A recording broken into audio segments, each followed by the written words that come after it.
Good morning friends. তো চলো আজকে একটা নতুন মিনি ব্লগ শুরু করা যাক। আর এই ব্লগের মধ্যে আমি শেয়ার করছি দুর্গা পুজোর কিন্তু একদম শেষের দিকের লুকবুক। মানে আমার লুকবুক ক্রিয়েশনের ভিডিওগুলো কিন্তু একদম শেষের দিকে চলে এসেছে। আর আজকে ক্রিয়েট করছি নবমীর লুক। আর নবমী মানেই কিন্তু একটু কালো শাড়ি। তো আমিও কিন্তু এই সুন্দর ব্ল্যাক কালারের শাড়িটা বেছে নিয়েছি নবমীর লুক ক্রিয়েট করার জন্য। আর এখন পালা হচ্ছে সাজগোজের। তো এখানে কিন্তু আমি সেজে নিচ্ছি আর পুরো মেকআপটাই কিন্তু তোমাদের সাথে শেয়ার করলাম। তোমরা কিন্তু কমেন্ট করে জানিও এই সাজটা তোমাদের কেমন লাগলো।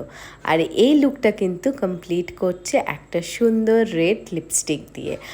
আর এই লিপস্টিকটা হচ্ছে গিয়ে সুইস বিউটির। তো আর আমার কিন্তু সুইস বিউটির লিপস্টিকগুলো খুবই ভালো লাগে। আর দেখো লিপস্টিকের কালারটা কতটা সুন্দর, আর কিন্তু এই শাড়িটার সাথে এই কালারটা কিন্তু খুব সুন্দর করে ম্যাচ করে যাচ্ছে। আর এখানে আমি পরে নিয়েছি লাল রঙের চুড়ি, দেখো কত সুন্দর লাগছে। আর এই হারের সেটটার সাথেও কিন্তু এই শাড়ির লুকটা খুব সুন্দর যাচ্ছে। তো আমি এখানে কিন্তু সম্পূর্ণভাবে রেডি হয়ে গেছি।